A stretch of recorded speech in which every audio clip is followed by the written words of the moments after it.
बुद्धं शरणं गच्छामि, धम्मं शरणं गच्छामि, संघं शरणं गच्छामि. Cosmic event of Mahaparinirvana, but at the same time he is leaving behind the legacy in terms of relics. The term relic derives from a Latin term meaning remains. जिन्होंने बुद्ध को रूबरू नहीं देखा था, उन सब के लिए बुद्ध के अवशेष बुद्ध से कम नहीं थे. Buddha came at a time when India was facing lot of challenges. अब ये तो तय है कि बुद्ध का महापरिनिर्वाण होगा. कि वो स्वयं कहते हैं कि मैं चाहूं तो अनंत काल तक जी सकता हूं. रेलिक्स थे, उसको कलेक्ट करके एक जार में कुशीनगर के लोगों ने रखा. बुद्ध अपने समय के क्रांतिकारी थे और उनकी क्रांति इतनी बड़ी थी कि आज भी वो मनुष्यता को प्रभावित कर रहा है. It's an inspirational story.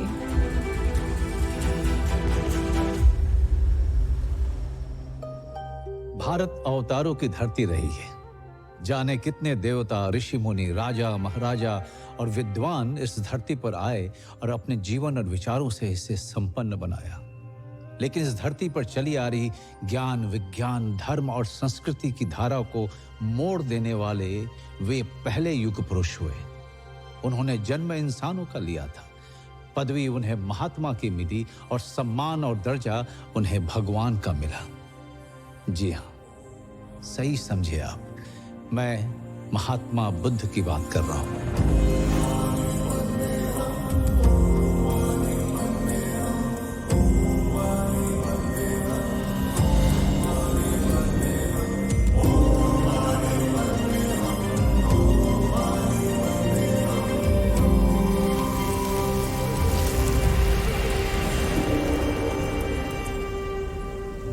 नमस्कार, मैं हूं मनोज वाजपेयी और आज मैं आपको सुनाने जा रहा हूं उस व्यक्ति की कहानी जिसका जन्म तो भारतवर्ष में हुआ, लेकिन उन्होंने भारत ही नहीं, दुनिया के इतिहास, भूगोल, दर्शन, आचार, विचार को पहले जैसा नहीं रहने दिया.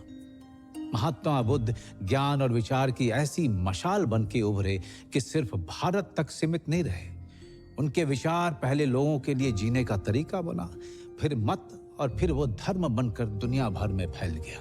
Extraordinary circumstances which is challenging the society, there comes an extraordinary personality who gives a new direction to the society and history is created. Buddha came at a time when India was facing lot of challenges.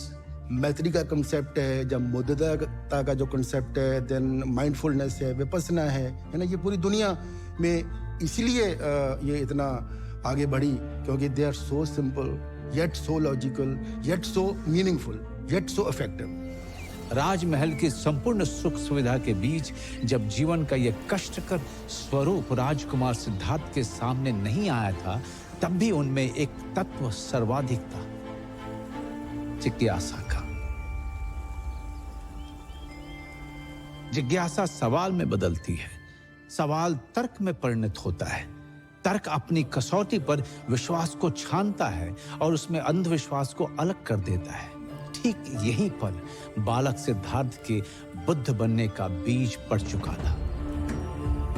एक आगामी क्रांति की मौन शुरुआत हो चुकी थी.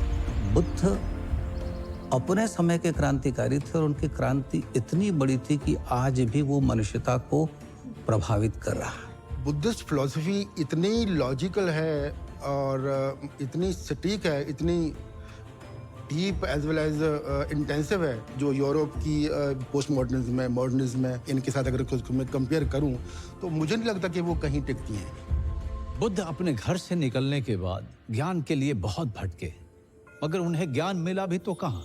न काशी में, न प्रयाग में, न राजधानी में, न जंगल में. उस गया में जो जिंदगी नहीं, मृत्यु के संस्कार पिंडदान के शहर के रूप में मशहूर था. तो इस गया में एक पीपल के पेड़ के नीचे बुद्ध निर्वाण या ज्ञान पाते हैं. इसी कारण वो स्थान बोध गया कहलाता है. वहां से वो काशी के पास सारनाथ पहुंचे और जहां उन्होंने अपनी पहली शिक्षा दी और धम्म की स्थापना करी. जीवन चला जाता है, उसके निशान शेष रह जाते हैं. बुद्ध के जाने के बाद जो व्यापक रिक्तता या खालीपन पैदा हुआ, उनके फॉलोअरों ने उसे उनके रेलिक्स यानी अवशेषों से भरा. जिन्होंने बुद्ध को रूबरू नहीं देखा था या जिन जगहों पर बुद्ध जा नहीं पाए थे, उन सब के लिए बुद्ध के अवशेष बुद्ध से कम नहीं थे। बुद्ध के 3 तरह के अवशेष मिलते हैं। पहला शारीरिक यानी बॉडीली रेलिक्स, इसमें बुद्ध के शरीर की राख या उनके बचे हुए अंग आते हैं। दूसरा पारिभौगिक यानी कॉन्टैक्ट रेलिक्स, और तीसरा उद्देश्य या धम्म रेलिक्स। यहां प्रश्न यह भी उठता है कि जिस बुद्ध ने जीवन भर त्याग किया, राजपाट छोड़ा, परिवार छोड़ा, वे शिष्यों को अपने अवशेषों के संग्रह और उसके दर्शन के बंदोबस्त का निर्देश क्यों दे रहे हैं? असल में यही सवाल हमें भी इस कहानी तक लेके आई है। बात तब की है जब बुद्ध 80 साल के हो चुके थे। वे जीवन भर गतिमान रहे, जड़ नहीं रहे। ऐसे में यह कहां संभव था कि वो बैठे बिठाए महापरिनिर्वाण को प्राप्त होते।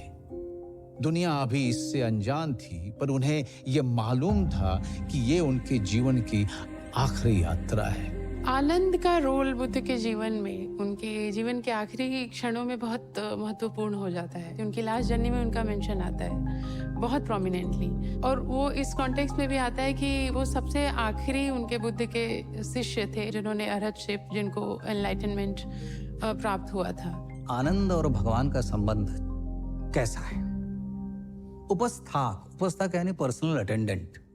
तो एक दिन भगवान ने कहा कि अब मेरी आयु हो गई है, मैं 60 वर्ष का हो रहा हूं, अब मुझे कोई उपस्थाक दिया जाना चाहिए जो निरंतर मेरे साथ रहे। एक एक कर सभी भिक्षु खड़े होते हैं और कहते, भगवान मैं आपका उपस्थाक बनूंगा। सिर्फ एक व्यक्ति खड़ा नहीं होता है जिसका नाम है आनंद। आनंद बैठे हुए हैं, भगवान के चचेरे भाई बैठे हुए हैं, वो खड़े नहीं होते। तो सबने आनंद की ओर देखा तो आनंद खड़े हुए कि मैं भगवान का उपस्थाक बन सकता हूं, लेकिन मेरी कुछ शर्तें हैं। एक शर्त कि भगवान, कोई यदि आमंत्रण मेरे पास आए और मैं उस आमंत्रण को स्वीकार करूं तो उस आमंत्रण को आप स्वीकार करेंगे, वरना मेरी कौन सुनेगा? भगवान ने कहा ठीक है, मैं स्वीकार करता हूं। और एक बात, आप अपने भोजन में से मुझे भोजन नहीं देंगे। क्यों? जाहिर सी बात है, ताकि और भिक्षु ये ना सोचें अरे आनंद ने ये काम इसीलिए चुना है कि आनंद को अच्छा भोजन मिलेगा। आप मुझे जहां हर जगह आपको आमंत्रण मिलता है वहां नहीं ले जाएंगे, ताकि और लोग ये ना सोचें कि आनंद ने ये काम इसलिए स्वीकार किया है कि आनंद भगवान के साथ भोजन के लिए। आप मुझे श्रेष्ठ चिवर, अच्छा चिवर चुनकर नहीं देंगे। मैं जो वस्त्र भिक्षा मांगकर ले आऊंगा मैं वही पहनूंगा। तो कितनी सुंदर कथा है कि एक चचेरा भाई अपने भाई का उपस्थाक रहता है और जीवन का उसको कोई लोभ नहीं है। वो कितनी शर्तें भगवान के साथ रखता है कि किसी के मन में कभी ये ईर्ष्या न हो कि मैंने ये लाभ के लिए किया। बुद्ध की जीवन यात्रा का फलक गंगा की मध्य और निचली घाटी के इलाकों से होते हुए मिथिला और नेपाल की तराई तक फैला हुआ था। वे लगातार घूमते हुए ज्ञान बांटा करते थे, सिवाय चातुर्मास या वर्षा ऋतु के, जिसे बुद्ध का वर्षावास कहा जाता था। वैशाली की बाहरी सीमा पर बसे बेलुआ गांव का वर्षावास बुद्ध की अंतिम यात्रा का प्रस्थान बिंदु साबित होता है। यात्रा अब तक निष्कंटक चल रही है, पर काल को आगामी आहट का आभास भी तो देना था। बुद्ध बीमार पड़ गए। उनके शिष्यों ने काल की इस कुंडी की ध्वनि नहीं सुनी। बुद्ध मुस्कुराए, अपनी संकल्प शक्ति से अपने को स्वस्थ किया और अगले पड़ाव चपाल चैत्य पहुंच गए। बुद्ध जानते थे उनका जाना इस दुनिया और विशेषकर उनके शिष्यों के लिए एक सदमा होगा, पर यदि आगत की पूर्व सूचना दे दी जाए तो वे बचे हुए समय में अपने को इसके लिए मानसिक रूप से तैयार कर पाएंगे। बुद्ध समझ गए थे कि महापरिनिर्वाण की घोषणा का सही समय आ गया था। उन्होंने अपने अभिन्न शिष्य आनंद को याद किया। आनंद बुद्ध के साथ 2.5 दशक से हैं। वे बुद्ध के इतने निकट हैं कि अक्सर उनकी बात कहने से पहले समझ जाते हैं। तो बुद्ध ने आनंद को बुलाया। बुद्ध उनसे कहते हैं, तुम बोलो तो मैं इस धरती पर तब तक रह सकता हूं जब तक यह धरती रहेगी। बुद्ध की बात बोलने से पहले समझ जाने वाला आनंद आज बोलने के बाद भी नहीं समझ पा रहे थे। यहाँ प्रश्न ये उठता है कि बुद्ध ने आनंद से ये बात क्यों कही? कि वो स्वयं कहते हैं बुद्ध कि मैं चाहूं तो अनंत काल तक जी सकता हूं। भगवान का यहाँ तात्पर्य धम्म से है कि हम अक्सर व्यक्तियों को स्वीकार करते हैं, उनके विचारों को छोड़ देते हैं। यहाँ तथागत ने स्पष्ट कर दिया है कि बुद्ध से बड़ा बुद्ध का विचार है, धम्म है। तो जिस अनंत काल तक की बात हो रही है वह धम्म के संदर्भ में हो रही है।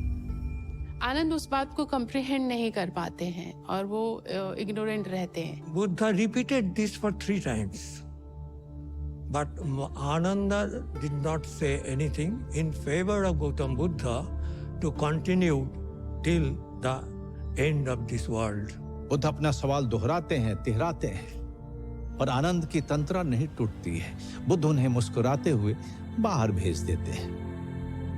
यह समय इस यात्रा के लिए अगला कदम उठाने का था। बुद्ध अपनी गुफा में साधनारत हो जाते हैं। उन्हें महापरिनिर्वाण का निर्णय लेना है, लेकिन उन्हें इस जगत की भी चिंता करनी है। साधना के बीच महापरिनिर्वाण के हाँ ना का तर्क वितर्क चल रहा है और यहां आता है बुद्ध का बहुत पुराना साथी मारा। एक मिनट, मारा को मैंने बुद्ध का साथी क्यों कहा? क्योंकि मारा तब भी साथ था जब बुद्ध ज्ञान की प्राप्ति के लिए भटक रहे थे। थेरवाद में मारा वही है जो हिंदूवाद में कामदेव है। भीतर की लालसा साथी तो रहती है, उफन कर बाहर आकर हमें वश में करने को आतुर तो रहती है। तो साथी ही हुआ ना। मारा बुद्ध को निर्वाण पाने से पहले भी भटका रहा था, पर बुद्ध मारा पर विजय पाते हैं और निर्वाण प्राप्त करते हैं। अब मारा को पता है कि वो बुद्ध पर विजय तो पा नहीं सकते। मारा यहां दूसरा रास्ता अपनाता है, विनती का। बुद्ध की तपस्या किस हद तक है कि मारा को भी उनसे प्रार्थना करनी पड़ती है कि अब तो आप अपना परिनिर्वाण प्राप्त कर लो। Don't trouble yourself that I will enter nirvana anyway. It's in my hand. I know, I can see through, and I know what your intentions are behind troubling me and prompting me and pushing me towards that state. In Buddha's absence, his words, his teachings would be their guiding line.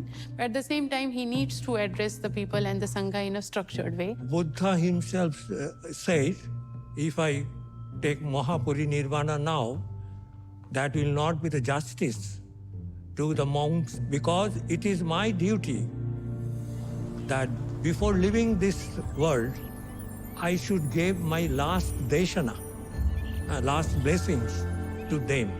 शरीर जरा, ये इसका क्षय होगा, इसका उनको ज्ञान है। ये शरीर अब मेरा साथ नहीं देगा। 80 वर्ष तक इस शरीर ने बुद्ध का साथ दिया है, अब इसे जाना है, इसका क्षय होगा, क्षरण होगा। He ultimately said to Mara that, okay, don't worry, within 3 months, I will be accepting Mahaparinirvana. मारा खुश था। उसने बुद्ध को महापरिनिर्वाण के लिए राजी कर लिया था और इसकी आनंद के सामने घोषणा भी करा ली थी। बुद्ध नहीं होंगे तो मारा के लोभ लालसा का बोलबाला रहेगा। लोग ज्ञान कर्म से ज्यादा भोग की ओर परिणत होंगे, पर मारा बुद्ध के एक और निर्णय को जानता नहीं था। बुद्ध अपने नहीं रहने की आगामी स्थिति में अपने ज्ञान को विस्तार देने के लिए, अपने अवशेषों के सुरक्षित संग्रह और जनमानस के लिए इसके दर्शन की व्यवस्था कराने का निर्णय ले चुके थे। चपाल चैत्य में अपने महापरिनिर्वाण की घोषणा कर बुद्ध अपने भिक्षुओं की टोली के साथ आगे बढ़ रहे हैं। वे एक पल के लिए वैशाली को पलटकर निहारते हैं और फिर आनंद से कहते हैं, हम पश्चिम की तरफ जा रहे हैं आनंद, पश्चिम जिधर सूर्य अस्त होता है। वैशाली को मैं अब कभी नहीं देख पाऊंगा। असल में बुद्ध के महापरिनिर्वाण लेने के निर्णय की बात वैशाली में फैल गई थी। उन्हें लगा वे फिर कभी बुद्ध को देख नहीं पाएंगे। पूरा शहर बुद्ध की इस अंतिम यात्रा में उनके पीछे चल पड़ा। लोगों की इस विशाल हुजूम के साथ चलना संभव तो नहीं था। बुद्ध लोगों को लौटने के लिए कहते हैं, पर लोग उनके महापरिनिर्वाण की बात से इतने दुखी हैं कि वे लौटने को तैयार नहीं हैं। ऐसे में बुद्ध उन्हें अपनी एक निशानी देते हैं, अपना भिक्षा पात्र। जहां पर यह घटना हुई थी, आज भी वहां पर एक स्तूप मिलता है। और यह स्तूप कोई छोटा मोटा मामूली स्तूप नहीं है। यह अब तक मिले दुनिया भर के तमाम स्तूपों में सबसे विशाल स्तूपों में से एक है। ऐसा कहा जाता है बुद्ध का वो भिक्षा पात्र उस स्तूप के अंदर अब भी सुरक्षित है। मिट्टी का जो पात्र भिक्षा पात्र है वह 45 वर्ष तक उनके पास रहा। ये कल्पना करना कि एक ही पात्र, उसी पात्र में उन्होंने भिक्षा की। आज हम मिट्टी का एक पात्र हम अपने घरों में जो चाय का प्याला होता है उसे कुछ दिनों पे गिरा देते हैं या टूट जाता है। यानी जब भूमि पर भी रखते होंगे, धरा पर, जमीन पर भी रखते होंगे, तो अवेयरनेस कितनी है। तो जो विपश्यना करते हैं कि एक सांस के साथ अवेयर होना, तो ऐसी तपस्या, ऐसा अवेयरनेस कि वो पात्र कभी उनके हाथ से गिरा नहीं। अब ये तो तय है कि बुद्ध का महापरिनिर्वाण होगा और इस 3 महीने में ही होगा, लेकिन उसका निमित्त कौन बनेगा? बुद्ध अपने शिष्यों के साथ वैशाली से विदा ले चुके हैं। कुछ हफ्ते में वे हंतगांव, हथीगाम, भोगनगर, भंगाम होते हुए पावा पहुंचते हैं और वहां एक आम के बगीचे में उनका डेरा डाला जाता है। पावा मल्ल राजाओं की दूसरी राजधानी थी। वहां चुंड नाम के उनके जाने माने भक्त का वास था। चुंड धातु के व्यापारी थे। जब उनको पता चलता है कि बुद्ध उनके मतलब अमराई में ठहरे हुए हैं, आम के उपवनों में, तो वहाँ पे वो जाके उनको बहुत प्यार से भोजन के लिए आमंत्रित करते हैं अगले दिन के लिए, और बुद्ध उस आमंत्रण को स्वीकार करते हैं। दूसरे दिन जब बुद्ध वहाँ पे जब जाते हैं आमंत्रण के लिए, तो देखते हैं कि नाना प्रकार के पकवान बने हुए हैं जो उनको परोसे गए हैं। उसमें एक पदार्थ का विशेष रूप से मेंशन आता है, सूकर मद्दो और शुकर मद्दो। एक और बात जो किसी ने गौर नहीं की थी वो ये, बुद्ध ने जब 3 महीने में महापरिनिर्वाण लेने की घोषणा की थी, वो 3 महीना अगले दिन ही पूरा होने वाला था। Gautam Buddha asked Chunda, "Have you prepared Sugara Madhava?" Chunda said yes. Then Buddha asked the Sugara Madhava from him. Gautam Buddha, take a small portion. But immediately Bhagavan Buddha could realize that this is a thing which no one will be able to digest. यह खाने के बाद भगवान को पीड़ा और हुई और भगवान को रक्तस्राव हुआ, रक्त बहने लगा। तो बुद्ध ने कहा, किसी दूसरे भिक्षु को शुकर मद्दो मत दीजिए, और जो मेरे खाने के बाद बच जाए उसको आप गड्ढा खोद करके उसमें डाल दीजिए। शुकर मद्दो या शुकर मद्दो आखिर था क्या? We're not quite sure what the nature of that dish is.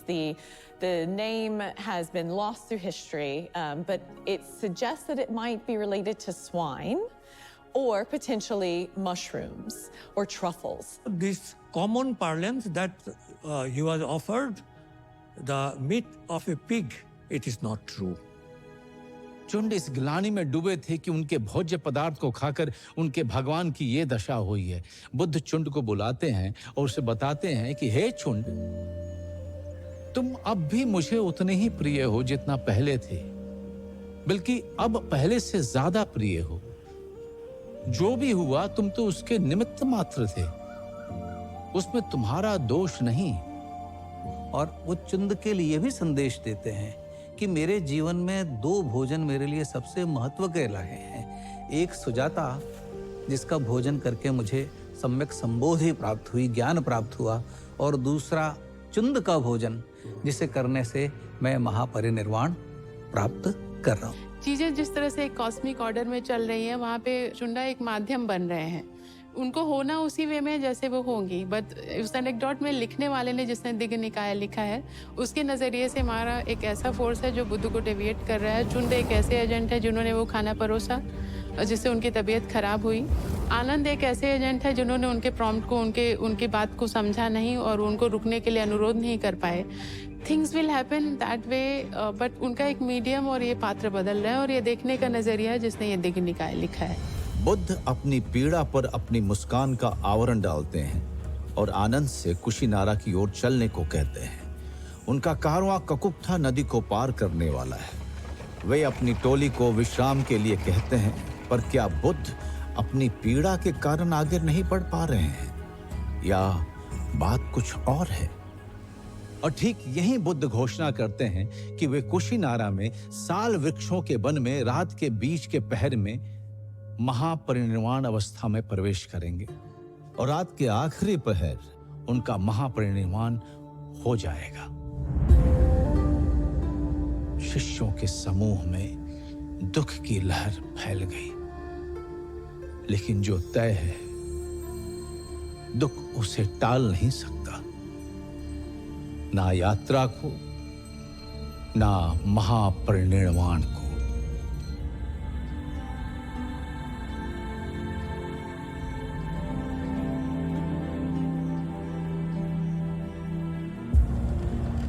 Buddha का कारवां हिरण्यवती नदी को पार कर तब के कुशीनारा और अभी के कुशीनगर के साल वृक्षों के उपवन में पहुंचता है, जहां 2 साल वृक्षों के बीच उनकी शैया लगाई जाती है। बुद्ध ने अब अपने प्रिय शिष्य आनंद को कुशीनारा के मल्ल राजाओं को ये बता देने के लिए कहा कि बुद्ध महापरिनिर्वाण लेने वाले हैं। इस सूचना ने सोते हुए शहर को जैसे नींद से जगा दिया। पूरा शहर आधी रात को साल वृक्ष के उस वन में जमा हो गया। बुद्ध लेटे हुए हैं, उनका सिर उत्तर की तरफ है और मुख पूरब की तरफ। एक हाथ सिर के नीचे है, जैसे थका हुआ सिंह लेटा हो। उनकी ये मुद्रा महापरिनिर्वाण मुद्रा के नाम से दुनिया भर में प्रसिद्ध है।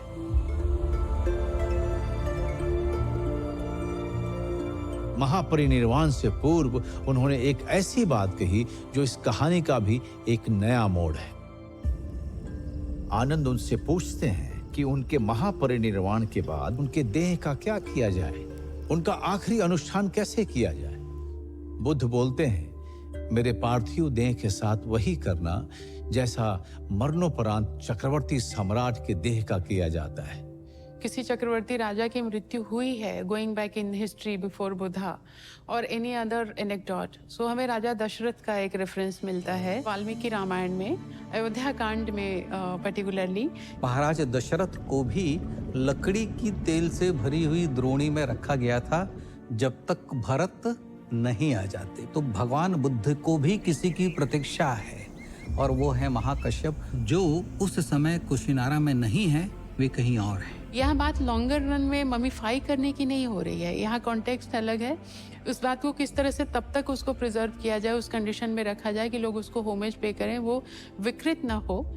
पर जैसा दीघ निकाय के महापरिनिर्वाण के सूत्र में कहा गया है, बुद्ध ने आनंद से कहा कि महापरिनिर्वाण के बाद उनके पार्थिव शरीर को नहलाया जाए, फिर 500 कपास के वस्त्रों के तहों में लपेट के रखा जाए। दाह के बाद उनके शरीर के बचे अवशेष और राख को शहरों के मुख्य चौराहों पर स्तूप बनाकर सुरक्षित रखा जाए, और इसे वैसे ही सम्मान दिया जाए जैसे मुझे दिया गया है।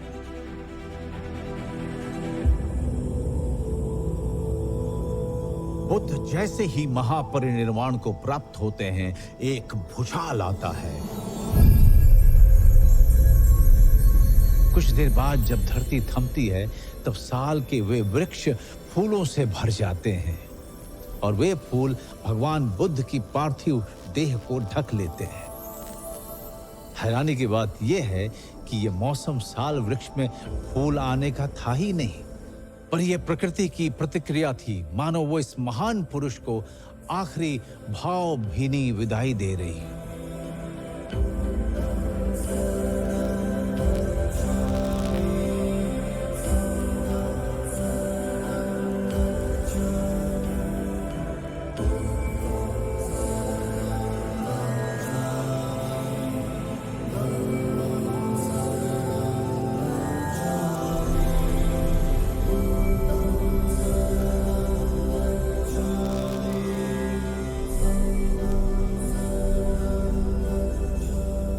7 दिन तक उनका शरीर दर्शन के लिए रखा गया। उस समय षोडश यानी 16 महाजनपद थे। उनमें से ज्यादातर बुद्ध को मानने वाले थे। वे सब वहां पहुंच जाते हैं। When news started to spread, people wanted to come and venerate the body of the Buddha before it goes through the process of the final cremation. And of course, Kushinagar was in the Malla kingdom, and the Mallas had long been supporters and advocates and worshippers of the Buddha. Kushinara के मल्लों को बुद्ध के महापरिनिर्वाण का दुख तो था, पर उन्हें ये गौरव भी मिला था कि तथागत का महापरिनिर्वाण उनके राज्य में हुआ। उन्होंने पूरे शहर में बुद्ध की अंतिम यात्रा निकालनी चाहिए। मल्लों द्वारा जब बुद्ध की चिता को अग्नि देने के सभी प्रयास विफल हुए, तब अनिरुद्ध उन्हें समझाते हैं कि बुद्ध के जाने माने शिष्य महाकश्यप 500 बौद्ध भिक्षुओं के साथ बुद्ध के अंतिम दर्शन को आ रहे हैं। तथागत चाहते थे उनका आखिरी अनुष्ठान महाकश्यप और उन भिक्षुओं के आने के बाद ही किया जाए। अंत में जब महाकश्यप और 500 भिक्षुओं की टोली वहां पहुंचती है, वे बुद्ध के बताए हुए तरीके से उनकी आखिरी रस्में करते हैं। महाकश्यप चिता को अग्नि देने के लिए मशाल लेते हैं, पर ये क्या, उनके जलाने से पहले बुद्ध की चिता खुद प्रज्वलित हो गई। ये अग्नि सामान्य अग्नि नहीं थी, ये शीघ्र बुद्ध की बची हुई देह को जला देना चाहती थी। तभी वर्षा होती है, पर वो वर्षा बुद्ध की चिता बुझाती तो है, पर जलने के बाद। और अंत में बचता है तथागत के कपाल का एक हिस्सा, उनके 4 दांत और कंधे के नीचे की हंसली की 2 हड्डियां, ढेर सारी राख और crystals. What are we getting out of that? Not just the cosmic event of Mahaparinirvana, but at the same time, he is leaving behind the legacy in terms of relics. And the cult of relics starts from here. The term relic, which is used in English, is derives from a Latin term meaning remains or what is left behind. Relics and stupa is synonymous in case of Gautam Buddha. Last rites होने के बाद relics थे, उनको collect करके एक jar में कुशीनगर के लोगों ने रखा। जो मल्ल शासक थे उनका एक काउंसिल हॉल था, उस काउंसिल हॉल में उसको ले आके रखा गया।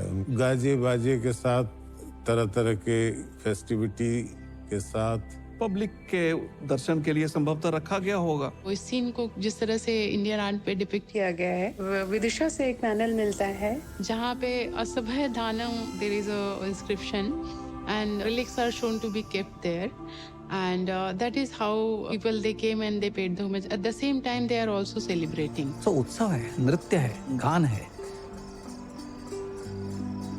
There are 8 clans were present at that time. They all wanted to have part of Buddha's body as the relics. Buddha ने महापरिनिर्वाण कुशीनारा में लिया है, तो मल्लों को लगता है भगवान के इन अस्थि अवशेषों पर कुशीनारा के मल्लों का अधिकार है। वे उसे लेकर एक संस्थागार में रखते हैं। कहीं न कहीं मल्लों को इस बात का आभास जरूर है कि भगवान बुद्ध के अनुयायी कई महाजनपदों में है जो इसके लिए मांग करने आएंगे। और जैसा हम जानते हैं, जब अजातशत्रु को ये खबर पहुंची, अजातशत्रु अब उनका अनुयायी बन चुका है और वो चाहता है कि भगवान के अस्थि अवशेष मगध में आए। उन्होंने अपने एक मैसेंजर को भेजा कि चूंकि मैं क्षत्रिय वंश का हूँ और तथागत बुद्ध का एक नाम जो उनको बहुत आदर के साथ दिया गया है, भी क्षत्रिय शाक्य क्षत्रिय थे, तो उस लिहाज से मेरा एक राइटफुल शेयर बनता है और वो मुझे दिया जाए। अजातशत्रु पहले तो वो संदेश देना चाहता है कि भगवान के अवशेष मुझे दिए जाएं, पर वो जानता है कि कुशीनारा के मल्ल इतनी आसानी से नहीं देंगे, तो वो उनके साथ युद्ध करने की तैयारी के साथ सेना लेकर चल पड़ता है और कुशीनारा के बाहर आकर मल्लों को संदेश भेजता है। मल्ल देने के लिए तैयार नहीं है और ऐसी स्थिति आ गई है कि भगवान बुद्ध की अस्थियों को लेकर युद्ध होगा, क्योंकि और भी जनपदों के लोग जिनकी भगवान में आस्था थी वे सब आए Lichavis of Vaishali also sent the messenger that we also belong to the Kshatriya clan, and Buddha himself came from the same Kshatriya caste, the warrior caste, and we claim a share in his bodily remains. शाक्यास जो उनका पैतृक वो है, उनका तो claim बनता ही था कि भाई हमारा ही होना चाहिए। Brahmanas of Betodipa, they claim that we are the Brahmins. So we should get a part of the Buddha's body. जैसे अलकप एक जनपद था, उसके बुली लोग वो वहाँ आए, रामग्राम के कोलिये आए। इवन आर्कियोलॉजिकल रेफरेंस अगर आप बोले तो सांची में जो सदर्न गेट है, वहाँ जो शुंगा पीरियड का रेलिंग है, उस पर जो कार्विंग्स हैं, उसमें यही कहा गया, नैरेटिव यही है कि उसी वॉर का वो डिपिक्शन है वहाँ। संघर्ष होने को है, और ऐसे में द्रोण नाम का एक ब्राह्मण उन सबको कहता है कि भगवान बुद्ध के हम सभी उत्तराधिकारी हैं, सभी पर उनका अधिकार है, तो बजाय इसके लिए हम लड़ें, क्यों नहीं हम भगवान के पवित्र अवशेषों को आपस में बांट लें। तो जो रेलिक्स, डिस्ट्रीब्यूशन ऑफ रेलिक्स की कहानी है, ये यहाँ से प्रारंभ होती है।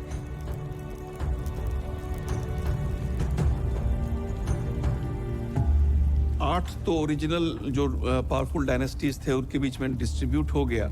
स्टोरी ये भी है कि वो +2 और हुआ है, द्रोण को भी कुछ शेयर मिल पाया, क्योंकि द्रोण संभवतः उस पात्र में मध का प्रयोग किए थे before putting the ashes inside, तो उसका जो भाग रह गया वो द्रोण के पास रह गया। Drona collected the right canine teeth and put it under his cap.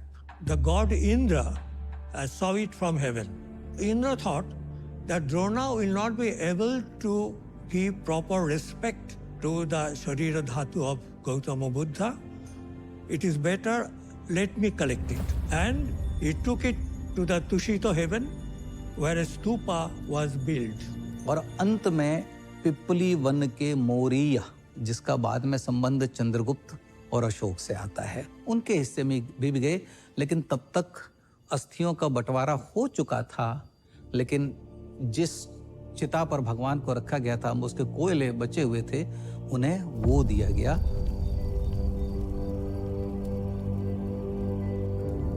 Ajatashatru ने तो कुशीनारा से मगध तक बुद्ध के अस्थि कलश के साथ मानो एक भव्य जुलूस निकाल दिया था। इस प्रकार विभिन्न जनपदों और राज्यों में बुद्ध के पवित्र अवशेषों पर स्तूपों का निर्माण कर उन्हें ससम्मान स्थापित किया गया। इस तरह तथागत के बचे हुए अवशेष देश के अलग अलग कोनों में 8 स्तूपों में सजकर सुरक्षित हो गए, पर बाद में मिले केवल 2 स्तूप।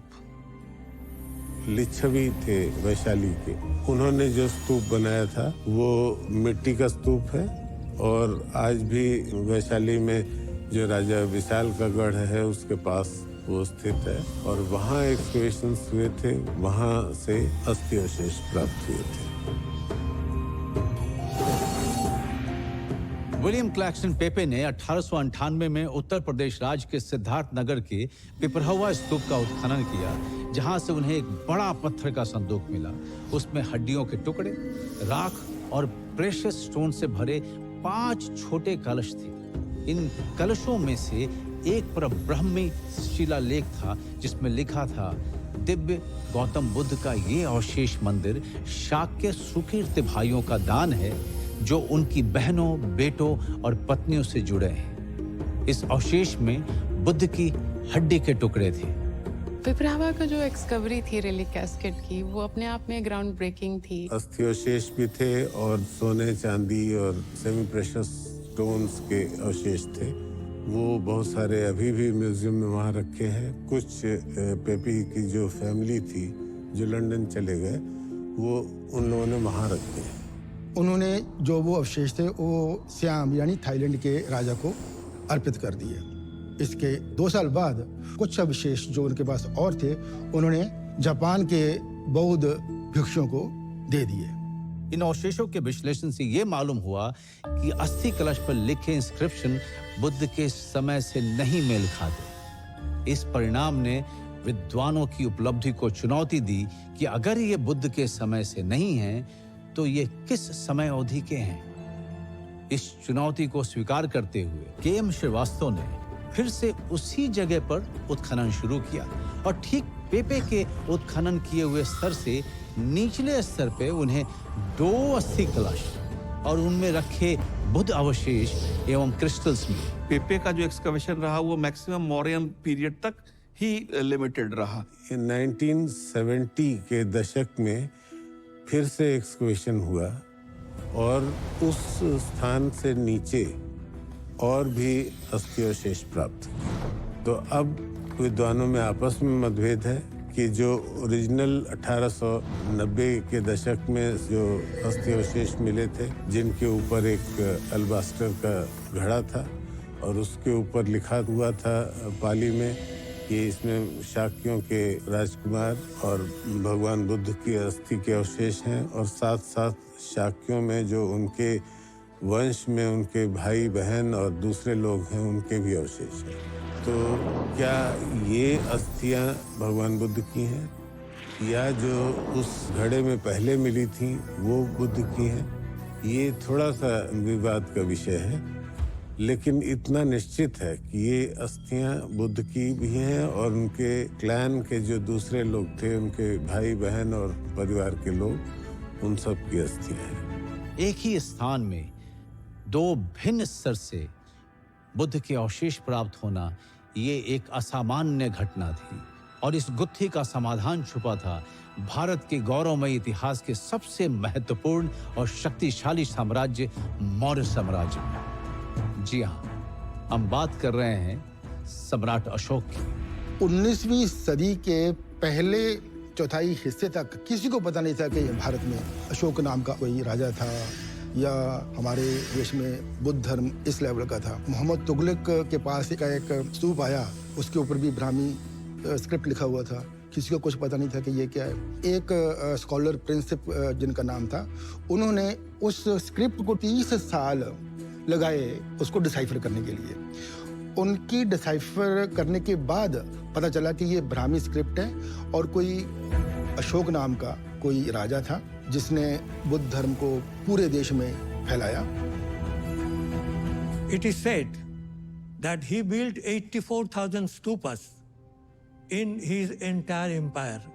His empire ranging from Afghanistan almost to the southern end of the Bharatavarsha.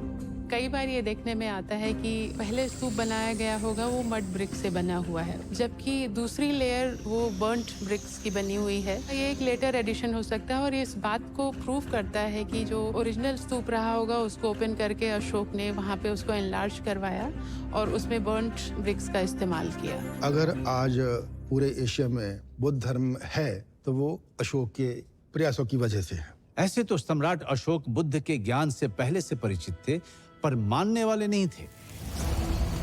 Kalinga युद्ध में अभूतपूर्व रक्तपात देख के अशोक का हृदय परिवर्तन होता है और बुद्ध से उनका परिचय अब बुद्ध पर विश्वास में बदल जाता है। वे हिंसा का मार्ग छोड़ धर्म का कल्याणकारी रास्ता चुनते हैं। बुद्ध के ज्ञान और करुणा की छांव में मानव कल्याण और बौद्ध धर्म के प्रचार को ही अपने जीवन का लक्ष्य बना लेते हैं।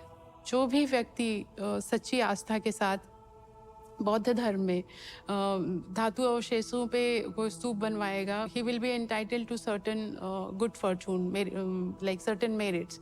कहते हैं मोगली पुत्र तिस्य की प्रेरणा से ही अशोक अपने समय के सभी 8 स्तूपों पर जाते हैं।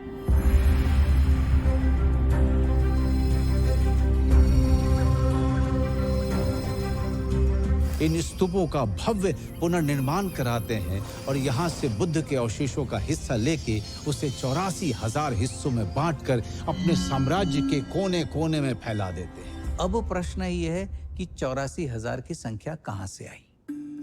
क्योंकि भगवान बुद्ध के सारे वचन जो सूत्र हैं वो 84,000 हैं। 84,000 स्तूप नहीं मिले हैं अभी तक।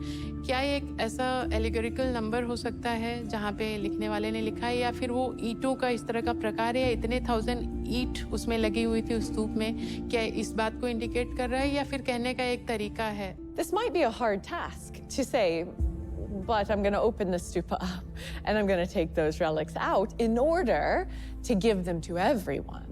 But Ashoka does this. He's successful for 7 of what's known as the Drona stupas, these original stupas. ऐसा नहीं है कि हर स्तूप से उन्हें बौद्ध के अवशेष मिल ही गए। ऐसा क्या था कि अपने समय के चक्रवर्ती सम्राट अशोक को एक स्तूप से खाली हाथ लौटना पड़ा था। ये कौन सा स्तूप था? There are numerous texts that tell us different versions of this story, but one of the most common is that when Ashoka approaches the stupa, he realizes that it is now in the underwater kingdom of the Nagas.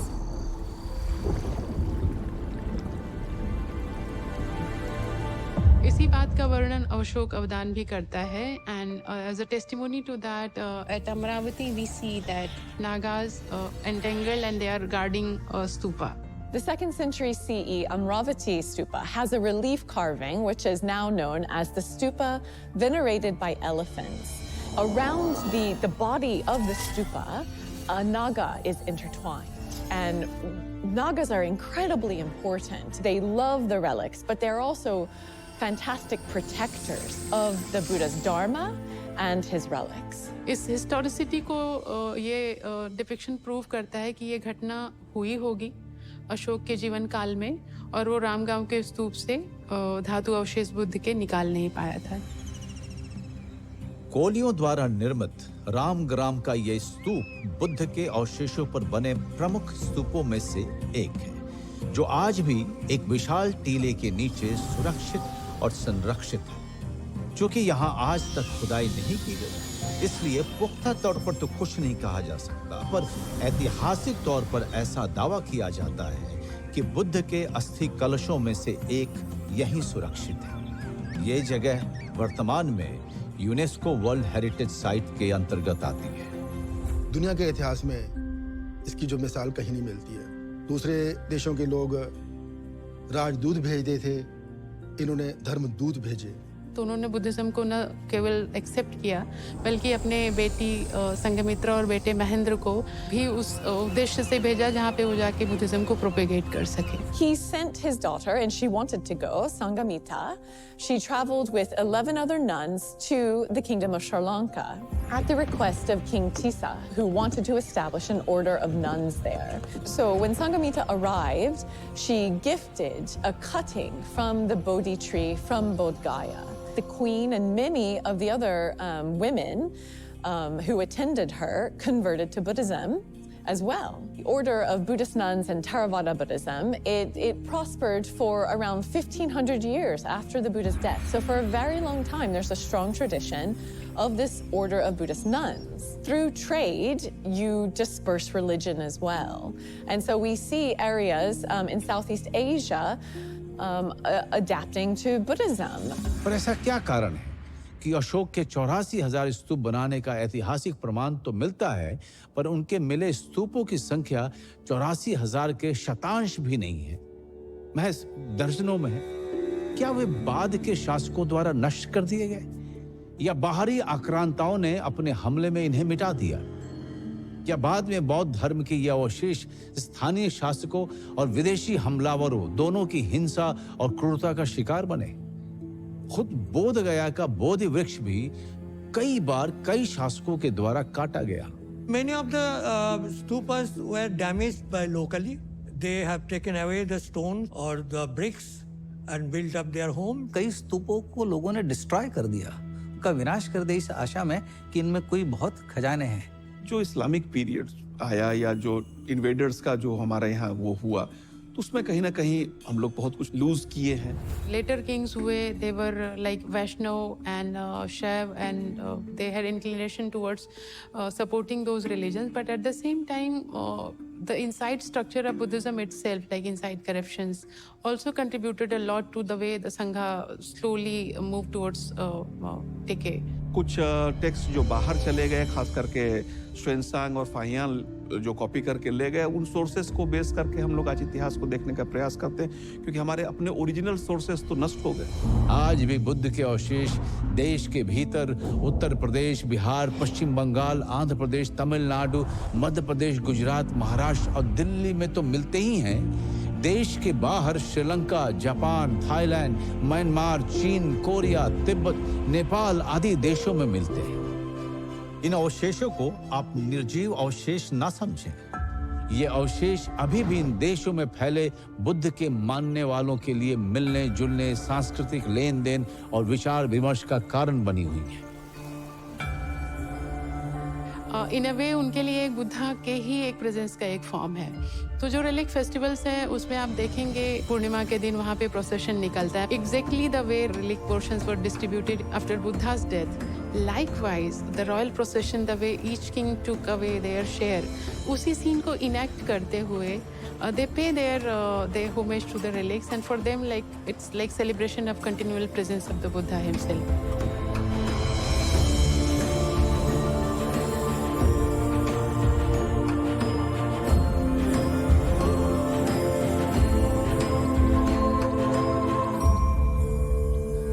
अगला जो millennium है, अगले जो हजारों वर्ष हैं, वो बुद्ध के हैं, इसलिए कि बुद्ध ने अपने को कभी श्रेष्ठ घोषित नहीं किया, अपने को कभी ईश्वर घोषित नहीं किया। उन्होंने कभी नहीं कहा कि मेरा ही मार्ग ये है और जो मैं कहता हूँ इसलिए मेरे पीछे मत चलो, मैं जो कहता हूँ उसे अनुभव करो, और यदि वो तुम्हारे अनुभव पे खरा उतरता है तो ही उसे मानो। उन्होंने किसी पुस्तक को श्रेष्ठ नहीं माना। उन्होंने वेदों से भी प्रश्न करने को कहा, उन्होंने वेदों को भी प्रमाण नहीं माना। तो किसी एक पुस्तक की सत्ता में बुद्ध का विश्वास नहीं है, बुद्ध का विश्वास अनुभव में है, वो अनुभव जो आपकी कमाई है।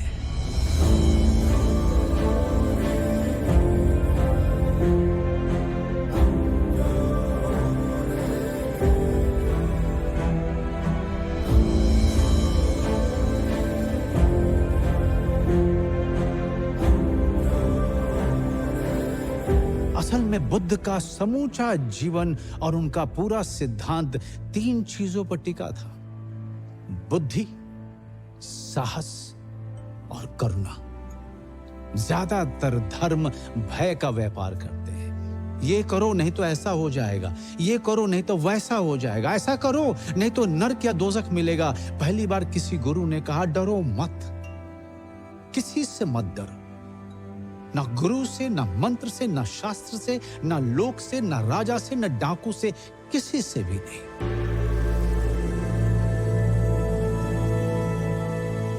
हम इस कहानी को यहां रोक रहे हैं, खत्म नहीं कर रहे हैं, क्योंकि महात्मा बुद्ध के जीवन के आखिरी निर्णय से शुरू हुए उनके अवशेषों की कहानी को ना तो हम खत्म कर सकते हैं, ना कोई और। उनके अवशेष बुद्ध के अनुयायियों को शांति के लिए आपस में जोड़ते रहेंगे, बुद्ध के शरण में पहुंचाते रहेंगे।